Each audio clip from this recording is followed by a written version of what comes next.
Assalamualaikum warahmatullahi wabarakatuh. Perkenalkan, kami dari kelompok 5 akan mempresentasikan salah satu alat peraga yang telah kami buat sebagai penunjang tugas mata kuliah Produksi dan Pengembangan Media Pembelajaran Matematika. Sebelum memasuki penjelasan dari alat peraga yang telah ditampilkan ini, izinkan kami untuk memperkenalkan diri masing-masing. Di sini saya Rifa Maulia Sadia dengan NPM 2121515507. Selanjutnya ada Perkenalkan, saya Agnianiti Agustin dengan NPM 2121511116. Perkenalkan, saya Sabila Khairunisa dengan NPM 2121515502. Perkenalkan, nama saya Septian Oktaviana dengan NPM 2121515117. Oke, tanpa basa-basi lagi, di sini akan ada beberapa bagian dari presentasi kali ini. Yang pertama akan ada pemaparan dari deskripsi, yang selanjutnya ada karakteristik, lalu ada kompetensi inti dan indikator, dan yang terakhir akan ada cara bagaimana penggunaan dari alat peraga ini. Tanpa menunggu lagi ya, mungkin teman-teman juga sudah tidak sabar. Selanjutnya akan ada pemaparan dari deskripsi terlebih dahulu. Seperti apa sih deskripsi dari papan logika ini? Nah, seperti yang telah teman saya paparkan tadi, bahwa alat peraga yang akan kami jelaskan adalah papan logika atau sering disebut dengan paloka.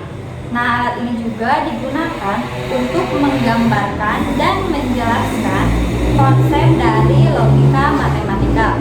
Alat ini juga berbentuk sebagai alat peraga manipulatif yang dapat mempermudah pemahaman siswa mengenai materi mengenai konsep logika matematika.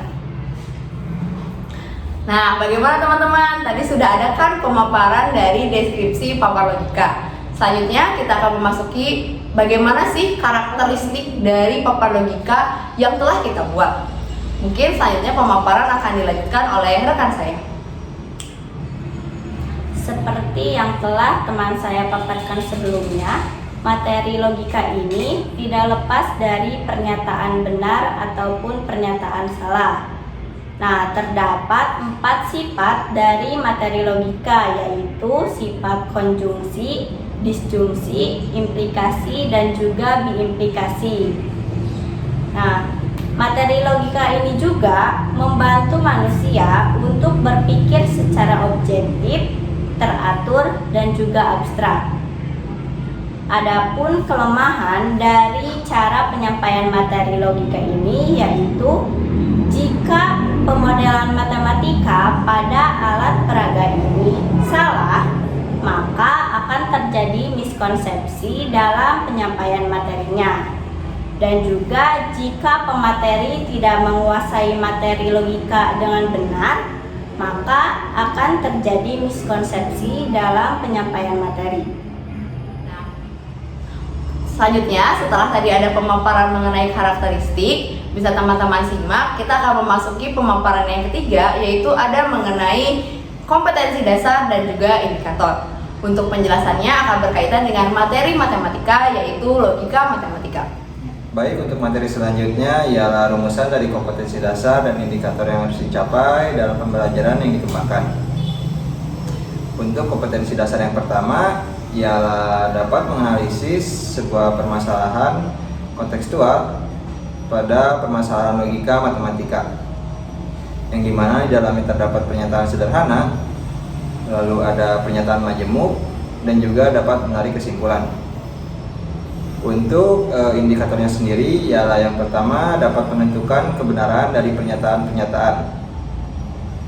Lalu untuk indikator yang kedua ialah dapat membedakan dari keempat sifat logika matematika, yang dimana keempat sifat itu ialah disjungsi, konjungsi, implikasi, dan biimplikasi. Dan juga dapat menentukan nilai kebenarannya menggunakan tabel kebenaran. Lalu kompetensi dasar yang kedua ialah dapat menyelesaikan sebuah masalah kontekstual yang berkaitan pada logika matematika, yang dimana di dalamnya terdapat pernyataan sederhana, pernyataan majemuk, dan juga penarikan kesimpulan. Untuk indikatornya sendiri ialah dapat menyelesaikan masalah kontekstual yang berkaitan pada logika matematika. Yang terakhir, ada bagaimana cara penggunaan dari papan logika ini. Setelah tadi kita mendengarkan berbagai penjelasan mengenai papan logika, tentunya kita jadi penasaran ya bagaimana hasil pemeragaan dari papan logika ini. Selanjutnya kita akan memperagakan setiap konsep logika matematika kepada teman-teman semua. Dinantikan ya, silakan. Nah, sebelum memasuki cara pemperagaan, di sini teman-teman bisa melihat detail dari paloka itu sendiri. Paloka terbuat dari bahan styrofoam dengan lapisan dasar yaitu papan duplek yang dilapisi oleh kertas karton. Untuk setiap lintasan dari sifat logika itu sendiri dibuat dengan melubangi dan memotong styrofoam sesuai dengan bentuk yang kemudian tepiannya diberikan stik es krim untuk memperkuat. Lalu kami juga melapisinya dengan plastik mika sebagai tambahan agar mempercantik dan mencegah kerusakan. Nah, bisa teman-teman lihat juga di sini ada beberapa skat yang terbuat dari styrofoam juga yang berfungsi untuk menyatakan pernyataan yang salah. Tidak lupa ada juga kelereng sebagai bahan utama yang merupakan perumpamaan dari pernyataan yang akan dibuktikan tersebut.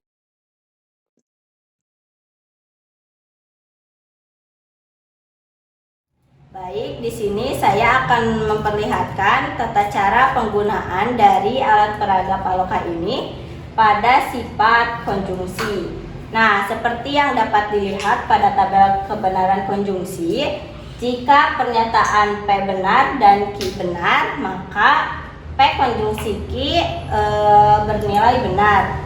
Mari kita buktikan dengan cara menggelindingkan kelereng pada lintasan. Nah, bisa dilihat kelereng tersebut mencapai garis finish yang artinya pernyataan tersebut bernilai benar. Yang kedua, jika pernyataan P benar dan Q salah, maka P konjungsi Q akan bernilai salah. Nah, karena pernyataan Q bernilai salah, maka kita akan memasangkan skat pada lintasan Q.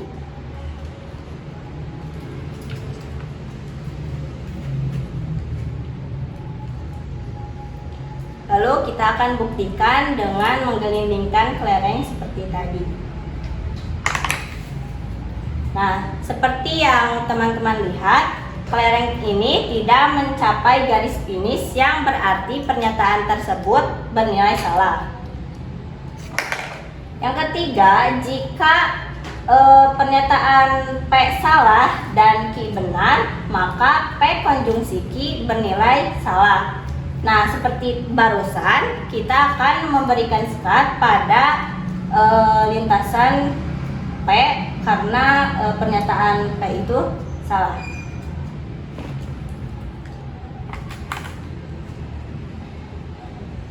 Maka lalu kita akan buktikan dengan menggelindingkan kelereng. Nah, bisa teman-teman lihat kelereng tersebut tidak mencapai garis finish yang artinya pernyataan bernilai salah. Lalu sifat yang terakhir dari konjungsi pada tabel kebenaran yaitu pernyataan P salah dan pernyataan Q juga salah, maka P konjungsi Q bernilai salah. Nah, karena kedua pernyataan tersebut bernilai salah, maka kita akan memasangkan sekat pada P dan juga Q.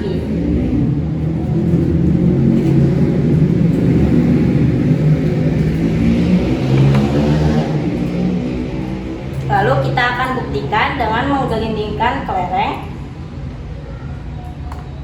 Nah, bisa teman-teman lihat kelereng tersebut tidak mencapai garis finish yang artinya pernyataan tersebut bernilai salah. Mungkin sekian pemaparan materi pada sifat konjungsi ini. Pada sifat lainnya akan disampaikan oleh rekan saya. Oke, selanjutnya di sini saya akan memaparkan mengenai sifat disjungsi. Nah, seperti yang sudah tertera pada tabel, jika P benar, Q benar, maka pernyataannya benar. Mari kita buktikan. Nah, dikarenakan kelerengnya mencapai finish, maka pernyataan tersebut benar. Nah, untuk selanjutnya, jika P benar dan Q salah, maka pernyataannya benar. Dan dikarenakan Q-nya salah, maka kita taruh sekat di Q.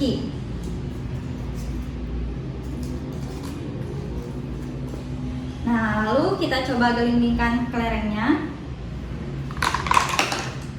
Nah, dikarenakan kelerengnya menuju finish, maka pernyataan ini benar. Dan untuk selanjutnya, jika P salah dan Q benar, maka pernyataannya benar. Nah, sekarang sekatnya kita pindah ke P dikarenakan P salah.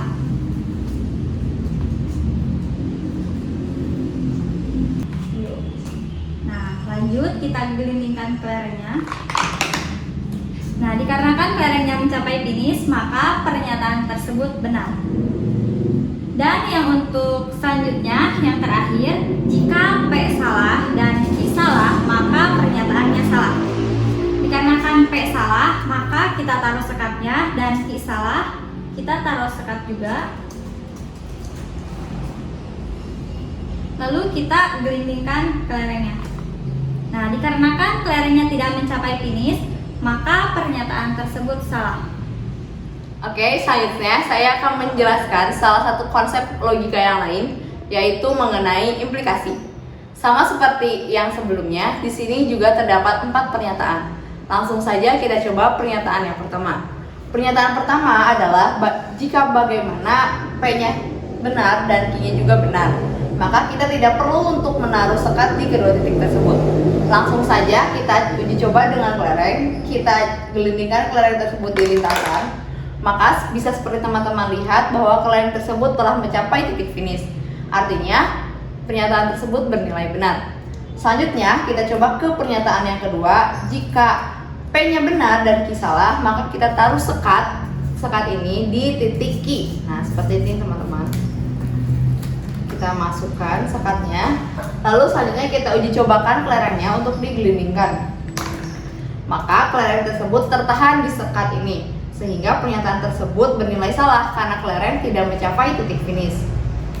Selanjutnya kita coba ke pernyataan yang ketiga, yaitu jika P salah dan Q benar, maka kita taruh sekat di titik Q. Maka kita taruh sekat di titik P. Nah, seperti ini kita uji cobakan.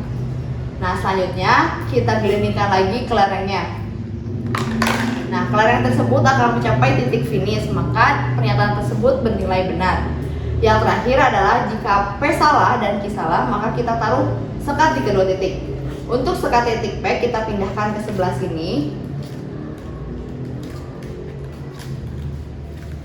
Lalu untuk sekat titik Q kita sama simpan di sebelah sini. Nah, kita uji cobakan dengan menggelindingkan kelerengnya. Nah, bisa teman-teman lihat kelerengnya tetap mencapai garis finish. Artinya pernyataan jika P salah ataupun Q salah tetap bernilai benar. Mungkin sekian dari saya. Selanjutnya saya serahkan kepada rekan saya yang lain. Terima kasih. Baik, di sini saya akan menjelaskan konsep dari sifat logika matematika pada sifat diimplikasi. Untuk aturan mainnya sendiri, apabila si pernyataan bernilai salah, maka kita beri sekat pada jalur. Apabila si pernyataan bernilai benar, maka tidak usah diberi sekat pada jalurnya. Untuk diimplikasi sendiri, pada pernyataan P di sini, apabila si P ini bernilai salah, maka si P ini harus melewati jalur S dan si jalur B-nya harus disekat. Sebaliknya, apabila si P ini bernilai benar, maka si kelereng ini harus melewati jalur B dan si S ini harus disekat. Untuk lebih jelasnya, mari kita lihat secara langsung bagaimana penerapannya. Untuk P bernilai benar dan Q bernilai benar, maka pernyataan pada tabel kebenaran P diimplikasi Q ini akan bernilai benar. Mari kita buktikan. Apabila P bernilai benar, maka P ini harus melewati jalur sini, si kelerengnya. Maka pada S diberi sekat. Lalu kita coba gelindingkan dari garis start. Nah, dikarenakan si clearing mencapai garis finish, maka si pernyataan P bernilai benar dan Q bernilai benar. Apabila diimplikasikan, maka pernyataannya akan bernilai benar. Lalu untuk yang selanjutnya, ketika si P-nya bernilai benar dan Q-nya bernilai salah, maka pada tabel kebenaran si P implikasi Q ini akan bernilai salah. Mari kita buktikan. Karena di sini P-nya bernilai benar, maka si clearing harus melewati jalur benar. Maka di sini kasih sekat, dan si Q-nya bernilai salah, maka di sini diberi sekat juga. Lalu grindingkan clearing dari garis start. Nah, dikarenakan si clearing ini tidak mencapai garis finish, maka si pernyataan P bernilai benar dan Q bernilai salah. Apabila diimplikasikan, maka akan bernilai salah. Lalu yang selanjutnya, bagaimana apabila si P-nya bernilai salah dan Q-nya bernilai benar? Pada tabel kebenaran, P implikasi Q ini akan bernilai salah. Mari kita buktikan. Apabila P-nya bernilai salah, maka si clearing harus melewati jalur S. Maka di sini dikasih sekat. Q-nya bernilai benar, maka tidak usah diberi sekat. Lalu coba grindingkan dari garis start. Nah, dikarenakan si clearing tidak mencapai garis finish, maka si pernyataan P bernilai salah, Q bernilai benar, dan apabila diimplikasikan, maka pernyataannya akan bernilai salah. Lalu untuk yang terakhir, yaitu apabila P bernilai salah dan Q bernilai salah, pada tabel kebenaran diimplikasi, itu nilainya akan bernilai benar. Mari kita buktikan. Apabila P bernilai salah, maka harus melewati jalur S. Maka di sini diberi sekat si P-nya. Dan karena Q juga bernilai salah, maka di sini diberi sekat juga.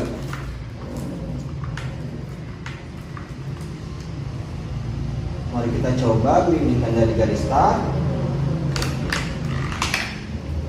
Nah, dikarenakan clearing mencapai garis finish, maka pernyataan P bernilai salah dan Q bernilai salah. Apabila diimplikasikan, pernyataannya akan bernilai benar.